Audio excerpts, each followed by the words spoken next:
درود شریف پڑھے اللہم صلی علی سیدنا و نبینا و شفیعنا و حبیبنا و مولانا محمد صلی اللہ علیہ وعلی آلہ و اصحابہ و بارک وسلم تسلیما کثیرا الحمدللہ رب العالمین الرحمن الرحیم মালিক ইয়াউমিদ্দিন।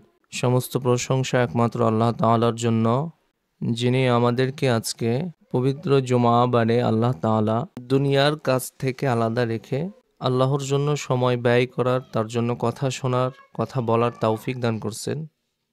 এজন্য আমরা সকলেই দিল থেকে আল্লাহ শুকরিয়া আদায় করি আলহামদুলিল্লাহ। তো আল্লাহ সুবহানাহু ওয়া তাআলার একটা বিশেষ গুণ হচ্ছে, যারা জান্নাতে যাবে বা নেক কাজ করবে, এই দলকে আল্লাহ তাআলা সংখ্যায় কম রাখেন। যেমন উদাহরণ যদি দুনিয়ার ক্ষেত্রে আসে, তাহলে দেখা যাবে যে লোকাল বাস, এই বাসে যাত্রী সংখ্যা বেশি হয়, এই বাসে মানুষের চলাচল অনেক বেশি হয়, কিন্তু উড়োজাহাজে যেটা মাথার উপর দিয়ে চলে, সেটার ডিমান্ড অনেক বেশি, কিন্তু মানুষ সংখ্যায় কম যায়, কারণ সেখানে অর্থ বেশি লাগে। তো ঠিক এরকম যেই জিনিসটা দামি হয়, ওই জিনিসে ক্যান্ডিডেট কম থাকে। তো আল্লাহ তাআলাও তার জান্নাতকে দামি বানাইছে, এই কারণেই দেখা যায় মানুষের মধ্যে সেই জান্নাত পাওয়ার সারিতে লোক কম থাকে। এটা কোরআন থেকেই প্রমাণিত যে জান্নাতি মানুষগুলো কম হয়, দিনের কাজে অংশগ্রহণ করা মানুষ কম হয়। কিন্তু তার মধ্য থেকেও আল্লাহ তাআলা আমাকে আপনাকে যে দিন শোনার জন্য, তালিম শোনার জন্য, নাসিহা শোনার জন্য আল্লাহ মাধ্যম তৈরি করে দিয়েছেন, এটা আল্লাহ তাআলা অনেক বড় নিয়ামত। মুহতারাম হাজিরিন, আজকে শুক্রবার, এই দিনে আল্লাহ তাআলা সকল দিন থেকে সপ্তাহের মধ্যে এই দিনটাই গুরুত্বপূর্ণ। এই দিনে আল্লাহ তাআলা বান্দার আমল নামাগুলো দেখতে থাকেন, গত সপ্তাহে আমার বান্দা কি কি ভালো কাজ করছে, আমার বান্দা বান্দি কি কি খারাপ কাজ করছে, আমল নামাগুলো এখানে আজকের দিনে দেখেন। তো এমন দিনে আল্লাহ তাআলাকে নিয়ে কথা হচ্ছে, তার কোরআন নিয়ে কথা হবে, রাসূলুল্লাহ সাল্লাল্লাহু আলাইহি সাল্লাতু ওয়াসসালামের সুন্নাত নিয়ে কথা হবে। এটা আল্লাহ দরবার থেকে অনেক বড় একটা পাওয়া নিয়ামত।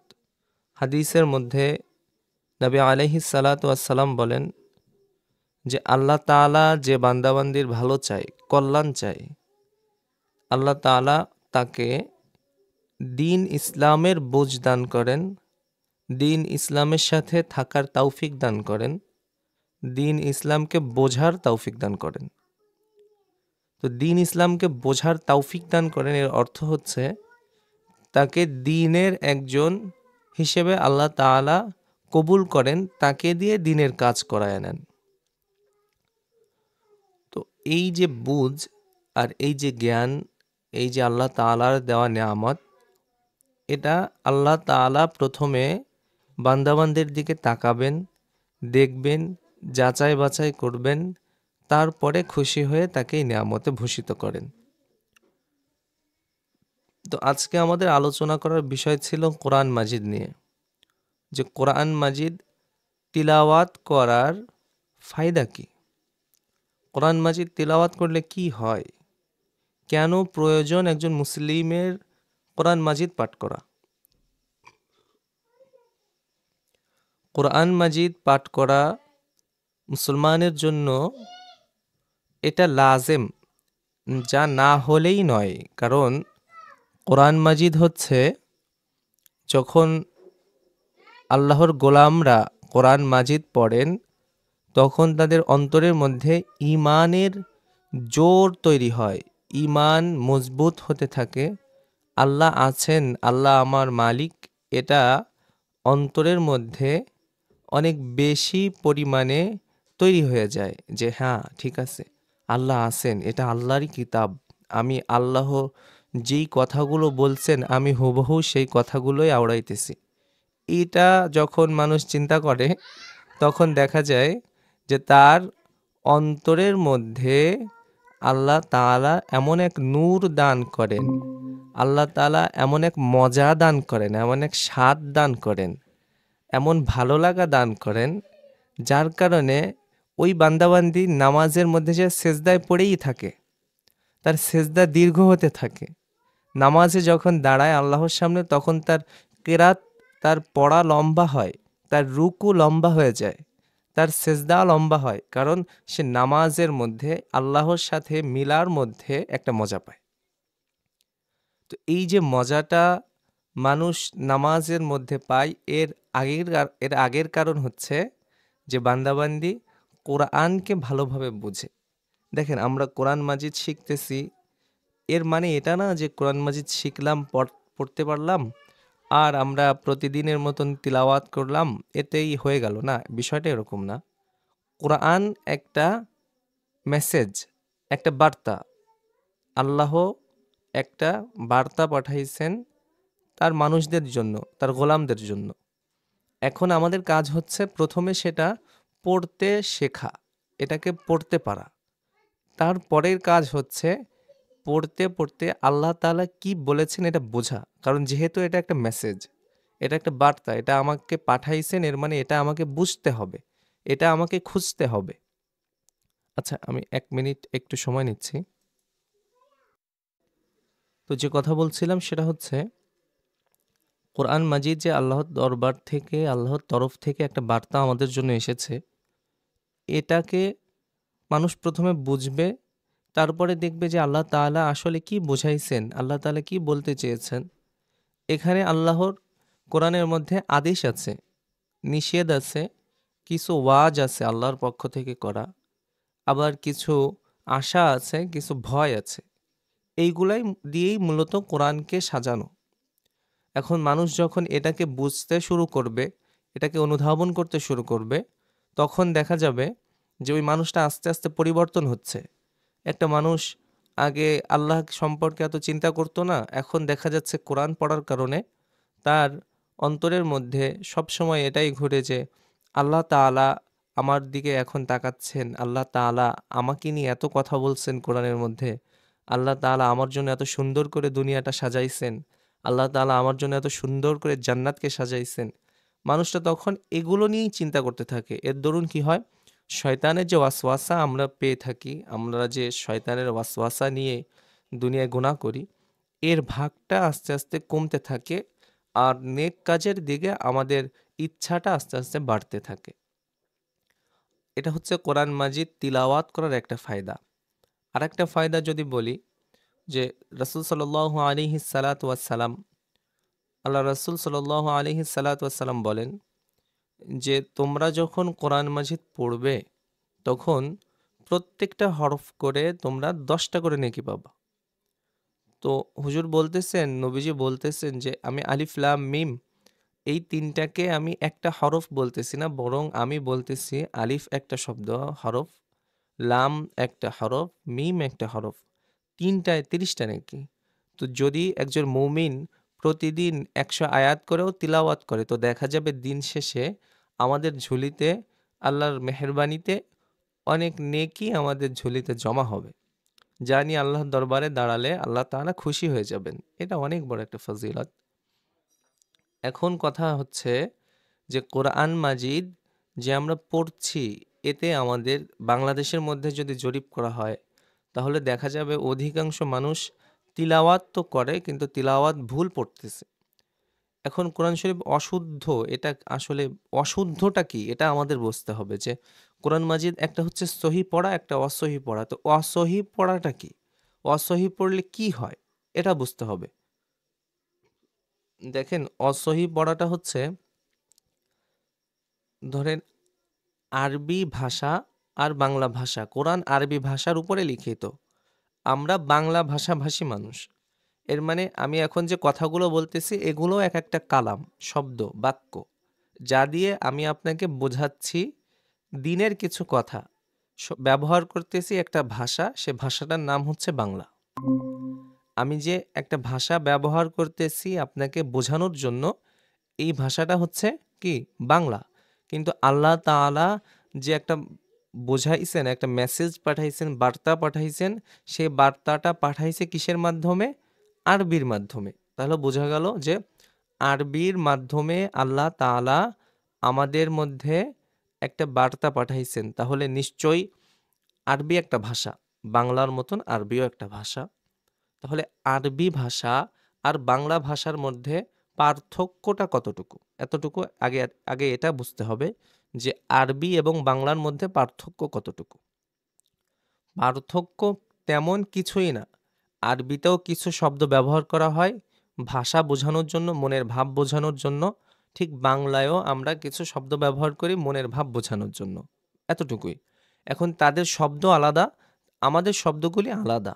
আমরা পানি বলে আমরা পানিকে সম্বোধন করি, যেটা আমরা খাওয়ার জন্য ব্যবহার করি, গোসলের জন্য ব্যবহার করি। ঠিক আরবিতেও আরবি ভাষাভাষী মানুষরাও পানিকে মা বলে, মিম আলিফ জবর মা হামজা, এটা দিয়ে বোঝায় যে পানি। তারাও সেটাকে গোসলের জন্য বোঝাচ্ছে। এর মানে বোঝা গেল শব্দ আলাদা হলেও তাদের মনোভাব আমাদের মনোভাব একই রকম। আচ্ছা, এখন অশুদ্ধ পড়লে আসলে অশুদ্ধ পড়াটা কি? ধরেন আমি এখন লিখে দিলাম এখানে যে আমি এখন কুল খাচ্ছি। আচ্ছা, আমি এখন মানে বড়ই যেটাকে আমরা বলি, এটাকে অনেক জায়গায় কুল বলা হয়। তো আমি এখন কুল খাচ্ছি, আমি বোঝানোর জন্য বললাম। এখন এটাকে যখন আমি লিখে দিলাম, এখন যদি আমি কুল খাচ্ছি, এখানে যদি রস্যকারটা আমি ভুল করে হোক ইচ্ছা করে হোক আমি যদি না দিই, কয় রস্যকারে যে কু, এটা যদি আমি না দিই, তাহলে কি হচ্ছে? আমি এখন কল খাচ্ছি। তাহলে আমি এখন কল খাচ্ছি, এটা আমি যে কুল খাচ্ছি যেটা বোঝাইতে চাইছিলাম, আমি কল খাচ্ছি বলে এটা যখন আমি লিখে দিচ্ছি তখন কিন্তু আমি আর এটা বোঝাইতে পারি না, এটা বোঝাইতে সক্ষম হই নাই। এখন আর আমার এই মনের ভাষাটা আমার সামনে মানুষ লেখাটা পড়ে বুঝতে পারবে না। ঠিক পড়ে যেমন বুঝতে পারবে না, বলেও কি এটা বুঝাইতে পারবে না। আমি এখন কল খাচ্ছি, সে তো কোনো দিনও বুঝবে না যে আমি এখন কুল খাচ্ছি। ঠিক আরবি ভাষায়ও যখন হরফগুলো শব্দগুলো এক জায়গা করে জবর বাদ দিয়ে দিই, আমরা জের বাদ দিয়ে দিই, পেশ বাদ দিয়ে দিই, অথবা আমি যে কুল কল বললাম, যদি কলা বলি, তা এই যে কলার আকার যদি বাদ দিয়ে দিই, তো আমি এখন কল খাচ্ছি কিন্তু আমি তো কলা খাচ্ছি, এটা বোঝাইতে গেলে তো আমার আকার দেওয়ার দরকার। তো ঠিক আরবি ভাষাটাও এরকম। আমি আপনাকে আরেকটা উদাহরণ দিতে পারি সহজে। কোরআন মাজিদের মধ্যে একটা সূরা আছে, সূরা ইখলাস নামে আমরা চিনি, অনেকে কুল হু আল্লাহ সূরা নামেও চিনি। তো এখানে প্রথম আয়াতে আল্লাহ তাআলা বলছেন কুল হু আল্লাহু আহাদ, যে আপনি বলুন আল্লাহ তাআলা এক, আল্লাহর কোনো শরিক নেই, আল্লাহ অদ্বিতীয়, আল্লাহ কোনো শরিক নেই, আল্লাহ একজনই। এটাই বোঝাইছে এই আয়াতের মধ্যে। এখন যদি আমরা এই কুল হু আল্লাহু না বলে যদি আমরা কাফ ব্যবহার করি, কফ আর কাফ দুটোর পার্থক্য বোঝেন। যদি আমরা কফের জায়গায় কাফ ব্যবহার করি যে কুল হু আল্লাহু আহাদ, নাউজুবিল্লাহ, তো এর অর্থ দাঁড়াচ্ছে যে তুমি খাও আল্লাহ এক, তুমি খাও আল্লাহ এক। তাহলে কোথায় বলো আল্লাহ এক, নবীকে বোঝাচ্ছে, আল্লাহ নবী আলাইহিস সালাতু ওয়াসসালামকে আল্লাহ তাআলা বলতেছেন, হে নবী আপনি বলেন আল্লাহ এক, এটা। কিন্তু আমরা এটা না করে আমরা কি বলতেছি যে খাও আল্লাহ এক। অর্থাৎ কোরআনের যে কথাটা ছিল এখানে, যে মেসেজটা ছিল, আমরা কিন্তু এটা বলতে পারলাম না। আমরা কি করলাম? আমরা একমাত্র কফ আর কাফের কারণে আমরা পুরা শব্দ, পুরো অর্থ যেটা বুঝাইতে চাইছে আল্লাহ, আমরা পুরাটাই পাল্টে দিলাম। কোথায় কুলহু, কোথায় কুলহু। আমরা কিন্তু এটা অনেকেই আয়ত্ত টানবো না, অথবা অনেকে গায়ে লাগাবে না যে কফ আর কাফ, কুলহু আল্লাহ কুলহু আল্লাহ, এতে কি যায় আসে? কিন্তু এতে যায় আসতেছে আমি কলা খাচ্ছি, আমি কল খাচ্ছি। যেমন দুটোর পার্থক্য হয়ে গেল আলাদা আলাদা, ঠিক তেমনি ভাবেই কুলহু আল্লাহু আহাদ, কুলহু আল্লাহু আহাদ, এটা তো একটা উদাহরণ। সূরা ফাতিহা যদি প্রথম আয়াত শুরু করি আমরা, যে আলহামদুলিল্লাহি রাব্বিল আলামিন আর রহমানির রহিম মালিকি ইয়াউমিদ্দিন ইয়াকা না'বুদু ওয়া ইয়াকা নাস্তাঈন, এই আয়াতগুলোর মধ্যে আমরা আল্লাহ তাআলা প্রশংসা, আল্লাহর কাছে চাওয়ার জন্য একটু কাকুতি মিনতি করলাম। তো তো প্রথম আয়াতে যে আল হামদু লিল্লাহি রব্বিল আলামিন, এই আয়াতের অর্থ, আল্লাহর বার্তা, আল্লাহর মেসেজ হচ্ছে যে সমস্ত প্রশংসার মালিক একমাত্র আমাদের আল্লাহ তাআলা, যিনি জগৎ সমূহের মালিক, যিনি আলামের মালিক, যিনি ধরনীর মালিক। এই জায়গাটাই খেয়াল করেন, যদি আমরা বলি আলহামদুলিল্লাহি রব্বিল আলামিন, সব ঠিক আছে, আল হামদু, শুধু একটা হা মিলাইয়া দিছি, ছোট হা, ওইখানে আমরা বড় হা আনছি, যে আল হামদু। এর দ্বারা অর্থ কি হয়েছে? সমস্ত নাপাকি আবর্জনা আল্লাহর জন্য, নাউজুবিল্লাহি মিন যালিক। তাহলে বুঝেন, একটা শব্দ, একটা হরফ আপনার পুরা আয়াতের সারমর্ম, পুরা আয়াতের অর্থকে পাল্টে দিচ্ছে। এক আল হামদু, এক আল হামদু। এখন যদি আপনি আলহামদু এটা বলেন, তাহলে আপনার পড়াটা অশুদ্ধ। যার দরুন কি হবে? অর্থকে আপনি পাল্টানোর কারণে এর জন্য আপনি গুনাহগার হবেন। এটা এতটাই মারাত্মক, আমরা বাঙালিরা অনেকে বুঝি না যে এটা আসলে কতটা ভয়াবহ একটা বিষয়, যে কোরআনকে আমরা অশুদ্ধ পড়ি, এটাকে শেখার চেষ্টা করি না। আমাদের ঘরে, আমাদের বাংলার ঘরে ঘরে অধিকাংশ মানুষ এই জিনিসটা নিয়ে ভাবেই না যে আমার একটা হরফ যদি হাকে হা বলতেছি, যার কারণে আমার আল্লাহর প্রশংসা করার জায়গায় আল্লাহ তাআলাকে নিয়ে বেফাস কথা বলে ফেলতেছি, এটা ভাবার কারো সময়ই নেই। অথচ আমাদেরকে অতি সত্বর আল্লাহর দরবারে যেয়েই দাঁড়াতে হবে। মৃত্যু আমাদের জন্য হাতছানিতে অপেক্ষা করতেছে, যখন সময়টা শেষ হয়ে যাবে ঠিক তেমনি সাথে সাথে আমাদেরকে মৃত্যু ধরে বসবে। ঠিক একইভাবে আমরা দুনিয়া নিয়ে ব্যস্ত হয়েছি, কিন্তু কোরআনকে নিয়ে ভাবার সময়টুকু আমাদের হাতে নাই। তো আল্লাহ তাআলা এই সম্পর্কেও বলে রাখছেন যে আমহিল হুম রুয়াইদা, যে তাদেরকে আমি ঢিল দেওয়ার মতন ঢিল দিচ্ছি, আমি মানুষদেরকে ঢিল দেওয়ার মতন ঢিল দিয়ে দিচ্ছি। তারা যা ইচ্ছা করুক, তারা যা মনে চায় করুক, কিন্তু একটা সময় বেঁধে দিছি, সময়ের পরেই আমার সাথে তার সাক্ষাৎ হবে। কেন কোরআন শিখলা না, এই প্রশ্নের জবাব দিতে হবে। কেন তুমি কোরআনকে গুরুত্ব দিলে না, যেটা আমি জিবরিল আমিন থেকে তাকে দিয়ে, নবী আলাইহিস সালাতু ওয়াস সালাম তাকে দিয়ে পাঠাইলাম তোমাকে শোনানোর জন্য, তুমি এটা কেন শুনলা না? তুমি এটা কেন শিখলা না? তুমি এটা কেন বুঝলা না? এই প্রশ্নগুলো আমাদের করা হবে। যদি সঠিক উত্তর দিতে না পারি, তাহলে অবশ্যই আমাদের জন্য ভয়াবহ আযাবের ব্যবস্থা। আল্লাহ তাআলা আমাদেরকে হেফাজত করুন। আচ্ছা, তাহলে আমরা এতটুকু আলোচনায় বুঝতে পারলাম যে কোরআন মাজিদ অশুদ্ধ পড়া কাকে বলে। তো আমরা বুঝলাম কোরআন মাজিদ অশুদ্ধ পড়া কাকে বলে, অর্থাৎ যেটা আল্লাহ তাআলা বুঝাইছেন আমরা তার উল্টোটা বললাম, বা সেটা না বলে অন্য একটা বললাম, এটাকেই বলে কোরআন মাজিদ অশুদ্ধ পড়া। এখন শুদ্ধ পড়তে হলে আপনাকে কি করতে হবে? শেষের প্রশ্ন এবং শেষের আলোচনা। শুদ্ধ পড়তে হলে আপনাকে সবার প্রথমে একজন যোগ্য উস্তাদকে খুঁজতে হবে।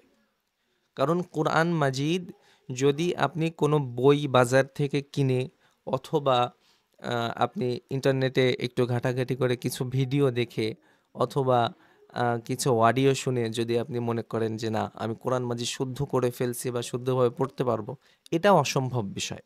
দেখেন, যদি এটা হতো, তাহলে আল্লাহ তাআলা আ আ আচ্ছা, ১ মিনিট আমি একটু সময় নিচ্ছি, একটা ফোন আসছে গুরুত্বপূর্ণ, হ্যাঁ?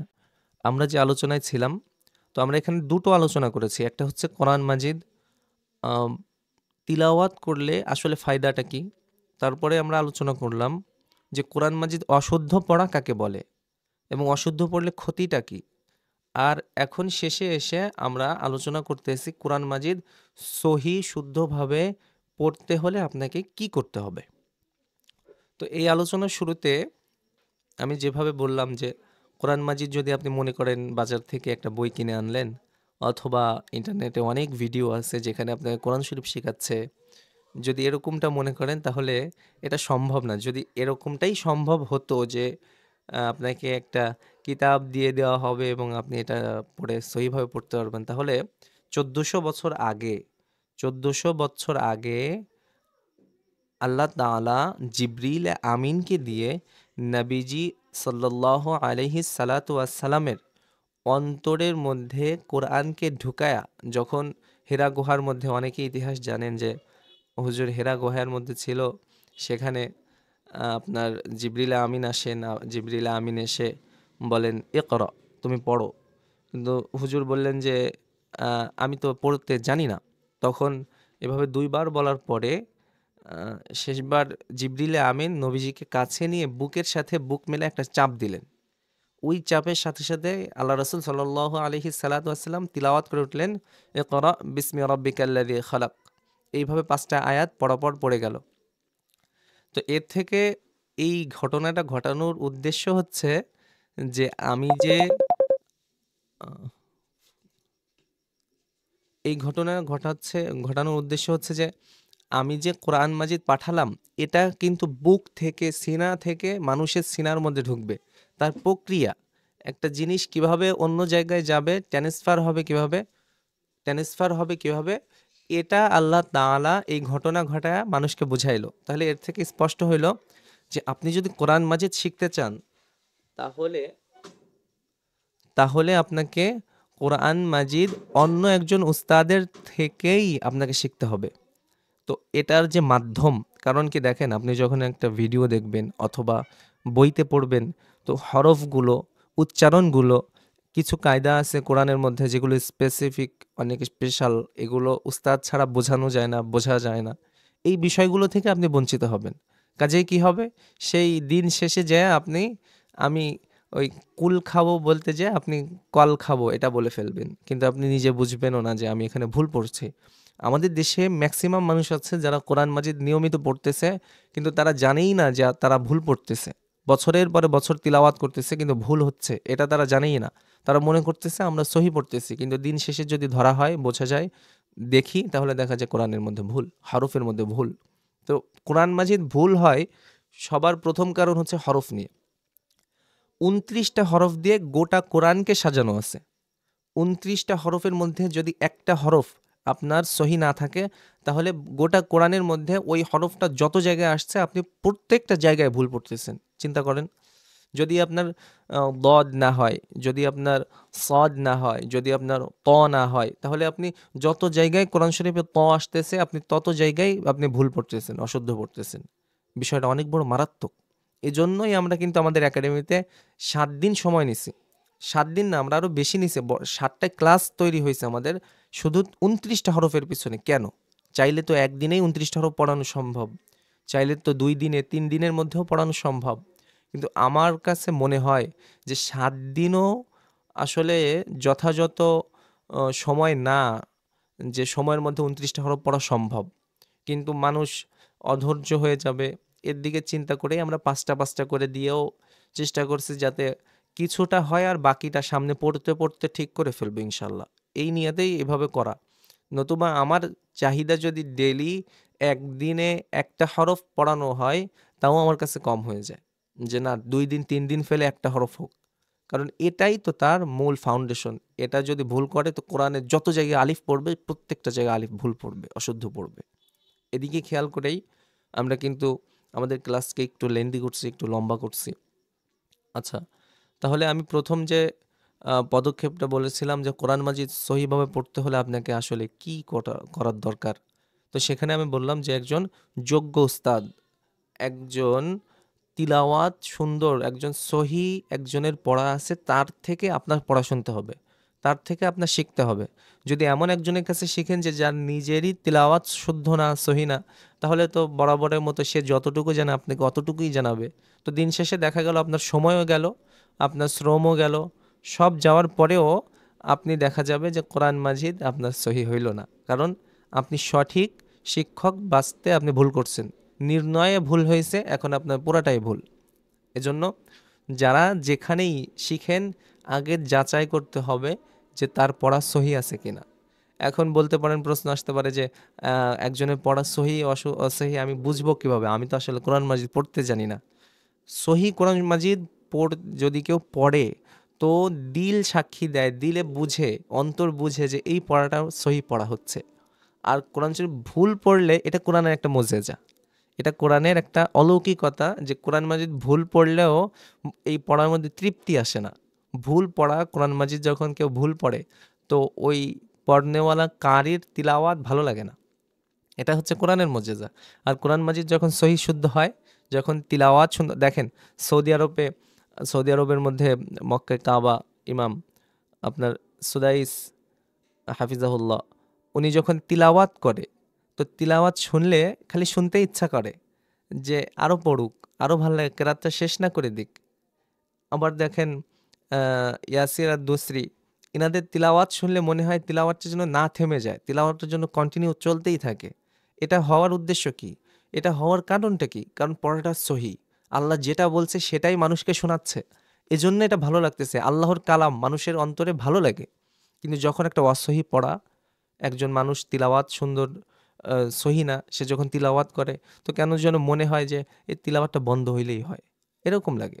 অনেক জায়গায় নামাজ পড়তে গেলে অনেক মসজিদের ইমামদের পড়া শুনলেও খারাপ লাগে।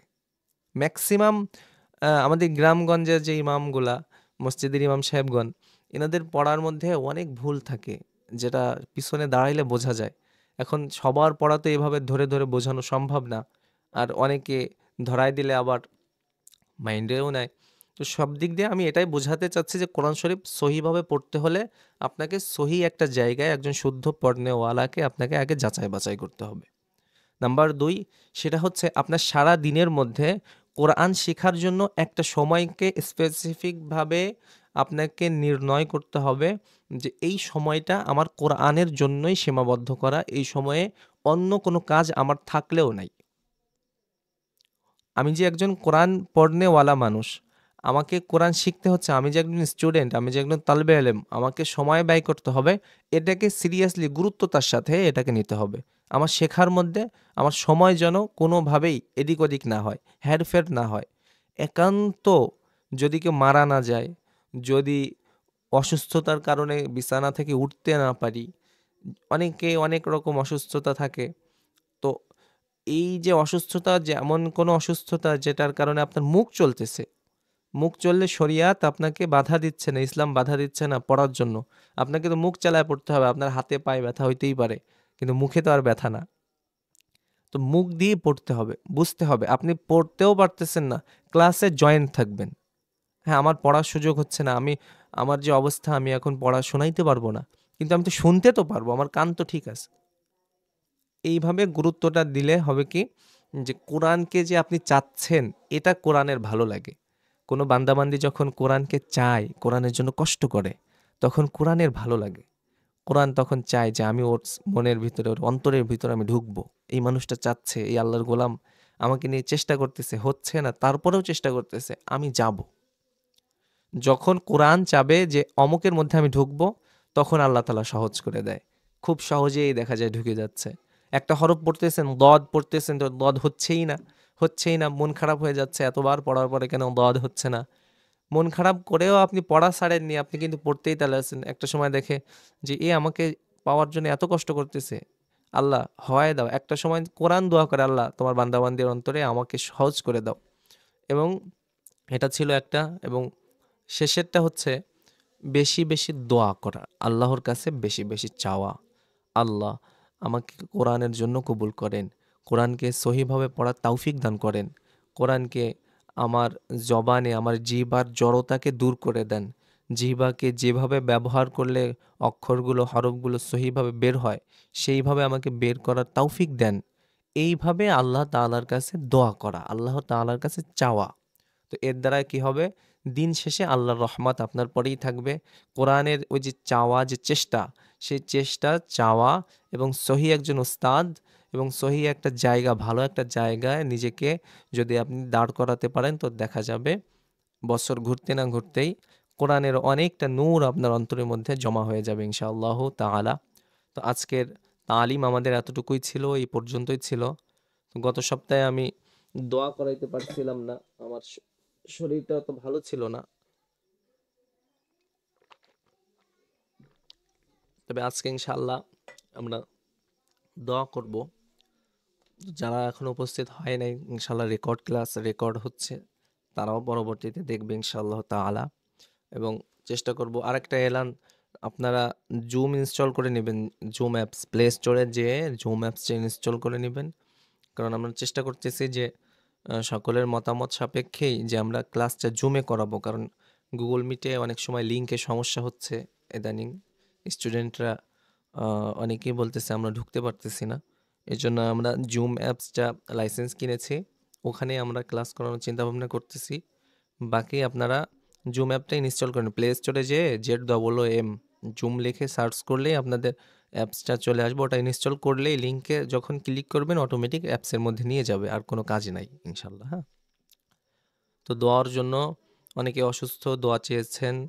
অনেকের পারিবারিক সমস্যার কারণে দোয়া চেয়েছেন। অনেকে আর্থিক সমস্যার কারণে দোয়া চেয়েছেন।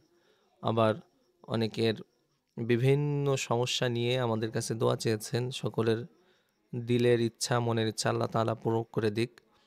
তো সকলেই একবার দুরূদ শরীফ পড়ি। আল্লাহুম্মা সাল্লি আলা সাইয়্যিদিনা ওয়া নাবিয়িনা ওয়া শাফি'িনা ওয়া হাবিবানা ওয়া মাওলানা মুহাম্মদ সাল্লাল্লাহু আলাইহি ওয়া আলা আলিহি ওয়া আসহাবিহি ওয়া বারাকা ওয়া সাল্লামা তাসলিমান কাসীরা। ইস্তিগফার পড়ি। আস্তাগফিরুল্লাহ রাব্বি মিন কুল্লি যামবি ওয়া আতুবু ইলাইহি। লা হাওলা ওয়া লা কুওয়াতা ইল্লা বিল্লাহিল আলিয়্যিল আযীম। সূরা ইখলাস পড়ি। বিসমিল্লাহির রহমানির রহিম। কুল হুয়াল্লাহু আহাদ আল্লাহুস সামাদ লাম ইয়ালিদ ওয়া লাম ইউলাদ ওয়া লাম ইয়াকুল লাহু কুফুওয়ান আহাদ। সূরা ফাতিহা তিলাওয়াত করি। আলহামদুলিল্লাহি রাব্বিল আলামিন আর রহমানির রহিম মালিকি ইয়াউমিদ্দিন ইয়াকা না'বুদু ওয়া ইয়াকা নাস্তাঈন ইহদিনাস সিরাতাল মুস্তাকিম সিরাতাল লাযীনা আন'আমতা আলাইহিম গায়রিল মাগদুবি আলাইহিম ওয়ালাদ-দাল্লিন। আমিন। আলহামদুলিল্লাহি রাব্বিল আলামিন ربنا ظلمنا أنفسنا وإن لم تغفر لنا وترحمنا لنكونن من الخاسرين ربنا آتنا في الدنيا حسنة وفي الآخرة حسنة وقنا عذاب النار اللهم اغفر لنا يا رب العالمين اللهم ارحمنا الراحمين اللهم ارزقنا حلالا طيبا اللهم اهدنا الصراط المستقيم। اے اللہ تعالی মহিয়ান গরিয়ান সর্বশক্তিমান মালিক আল্লাহ, পবিত্র জুমার দিনে জুমার সালাতের পরে রাতের শেষ অংশ এ আল্লাহ আপনার গোলামদেরকে নিয়ে হাত উঠাইছি। আল্লাহ, দিনের মুযাকারা করার পরে দিন নিয়ে আলোচনা হইল, কোরআন নিয়ে আলোচনা হইল। কোরআনের সাথে ছিলাম, কোরআনকে বোঝার জন্য চেষ্টা করতেছি। অনেকে কোরআনকে বুকের মধ্যে নেওয়ার চেষ্টা করতেছে, অনেকে শেখার চেষ্টা করতেছে, অনেকে বোঝার চেষ্টা করে। তোমার কিছু গোলাম আছে যারা কোরআনকে হিফজ করার চেষ্টা করতেছে। আল্লাহ, যারা যতটুকু কোরআন নেওয়ার ইচ্ছা করছে তাদেরকে তার থেকেও আরো বেশি কোরআন দিয়া দেন আল্লাহ। আয় আল্লাহ, কোরআনকে সহিভাবে তিলাওয়াত করার তৌফিক আমাদের দেয়া দেন। কোরআনকে তিলাওয়াতের হক আদায় করে তিলাওয়াত আদায় করার তৌফিক দেন। আয় আল্লাহ, কোরআনকে বোঝার তৌফিক দেন, কোরআনের সাথে জীবনকে মিলানোর তৌফিক দেয়া দেন। নবী আলাইহিস সালাতু ওয়াস সালামের রঙে রঙিন হওয়ার তৌফিক দেন। আল্লাহ, আপনাকে বুঝে কবরে যাওয়ার তৌফিক দেন। আয় আল্লাহ, আমলি মানুষ বানায়া দেন। আয় আল্লাহ, যে কাজগুলো করলে আপনি আমাদের পরে খুশি হন, আমাদের তেমন কাজ করার তৌফিক দেন। যেই কাজগুলোর দ্বারাই আপনি নারাজ হন সেই কাজগুলো দিলের মধ্যে ঘৃণা পয়দা করে দেন। সেই কাজগুলো থেকে আমাদের দূরে দূরে রাখিয়েন আল্লাহ। আল্লাহ, শয়তানের ওয়াসওয়াসা থেকে হেফাজত করেন, শয়তানের ধোঁকা থেকে বাঁচায় নেন আল্লাহ। আয় আল্লাহ, খাস করে দারসুদ্দিন একাডেমি, যেখানে কোরআনের মজমা হয়, যেখানে মানুষকে কোরআন শেখানো হয়, আয় আল্লাহ, এই একাডেমির মধ্যে যারা শিখতেছে সকলের জন্য কোরআনকে সহজ করে দেন। আল্লাহ, সকলের জবানকে সহজ করে দেন কোরআন পড়ার জন্য। সকলের জিহ্বাকে সহজ করে দেন হরফগুলো উচ্চারণ করার জন্য। সকলের জেহেন জাকাতকে বাড়ায়া দেন কোরআন বোঝার জন্য। সকলের ব্রেনকে পরিষ্কার করে দেন যাতে কোরআনকে সহজে মানুষ ধারণ করতে পারে। আল্লাহ যারা হিফজ পড়ার নিয়াত করে ঢুকছে, আল্লাহ সকলকে কোরআনওয়ালা মানুষ বানায়, হাফেজে কোরআন বানায় আপনি এখান থেকে বাহির করিয়েন আল্লাহ। আল্লাহ যারা চেষ্টা করতেছে, যারা শিক্ষক শিক্ষিকা আছে তাদের অন্তরে নূর পয়দা করেন। আয় আল্লাহ, একনিষ্ঠতা আপনার জন্য কোরআন শেখানোর তৌফিক দেন, আপনাকে রাজি খুশি করার তৌফিক দেন। আল্লাহ, আপনাকে খুশি করার জন্যই আমাদের দিনের কাজ যেন হয়, আপনি নিয়াতকে সহি করে দেন। আল্লাহ, যারা শেখার উদ্দেশ্যে আসছে, যারা সামনে আসবে, সকলকেই কোরআনওয়ালা হিসেবে কবুল করে নিয়েন। যারা হাত উঠাইছি, যারা পরবর্তীতে হাত উঠাবে, অনেকের নিজের ব্যক্তিগত সমস্যা রয়েছে যা মানুষের কাছে বলতেও পারে না। কোরআন নিয়ে আলোচনা হয়েছে, এখন দোয়া করলে আপনি জানি দোয়া কবুল করেন। আল্লাহ তাদের দোয়াগুলো কবুল করেন, তাদের নেক আশাগুলো পূরণ করে দেন। আল্লাহ, যাদের সংসারে অশান্তি, সংসারের অশান্তি দূর করে দেন। যাদের আর্থিক সমস্যা দূর করে দেন। যারা মামলা হামলায় ভুগতেছে, মামলা হামলা দূর করে দেন। আয় আল্লাহ, যারা অসুস্থতায় ভুগতেছে, সুস্থতা দান করে দেন। আল্লাহ, আমরা চাইতে জানি না, কিন্তু দিলে আকাঙ্ক্ষা অনেক। আল্লাহ, আপনি মানুষের দিলের ভাষা বুঝেন। এ আল্লাহ, আমাদের যা চাই তার থেকে আরো বেশি কল্যাণ দান করে দেন। নবী আলাইহিস সালাতু ওয়াস সালাম যত কল্যাণ চাইছে আমাদেরকে কল্যাণ দিয়া দেন।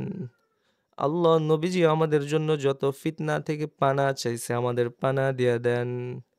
আয় আল্লাহ, পরিশেষে যখন মৌতের ফিরিস্তা আমাদের সামনে এসে দাঁড়াবে, তখন আপনার কালিমা জবানে ব্যবহার করার তৌফিক দেন। মুখ দিয়ে যেন অটোমেটিক আমাদের মুখের মধ্যে কালিমা জারি হয়ে যায়, আপনি তৌফিক দান করে দেন। আয় আল্লাহ, কত কাছের মানুষজনদেরকে কবরে শোয়া দিয়ে আসলাম, কার জানি বাবা নাই, কার যেন দাদা নাই, মা নাই। অনেকের কাছের মানুষগুলো কবরে শুয়ে গেছে। আল্লাহ, কবরের অবস্থা কি আমাদের জানা নাই, সকলের কবরের আযাবকে মাফ করে দেন আল্লাহ। আল্লাহ, আদম আলাইহিস সালাতু ওয়াস সালাম থেকে আজ পর্যন্ত যত নরনারী মুসলমান মুসলিমাত কবরে শুয়ে গেছে, সকলের কবরের আযাব মাফ করে দেন। আয় আল্লাহ, ফিলিস্তিনের মুসলমান ভাই বোনদেরকে হেফাজত করে নেন, কুফফার হায়নাদের থেকে বাঁচায় নেন। আয় আল্লাহ, মুসলমানদেরকে মাথা উঁচু করে দুনিয়ার জমিনে আল্লাহু আকবারের সাথে বাঁচার তৌফিক দেন। হুজুর আকরাম সাল্লাল্লাহু আলাইহি সাল্লাতু ওয়াসসালামের তোফায়েলে আমাদের দোয়াখানা কবুল করে নেন। জাযাল্লাহু আন্না মুহাম্মাদাম মা হুয়া আহলু। সুবহানা রাব্বিকা রাব্বিল ইজ্জাতি আম্মা ইয়াসিফুন ওয়া সালামুন আলাল মুরসালিন ওয়ালহামদুলিল্লাহি রাব্বিল আলামিন। ওমা আলাইনা ইল্লাল বালাগ। আজকের তালিম এই পর্যন্তই ছিল। যারা অংশগ্রহণ করছেন সকলকে আন্তরিক মোবারকবাদ জানাচ্ছি।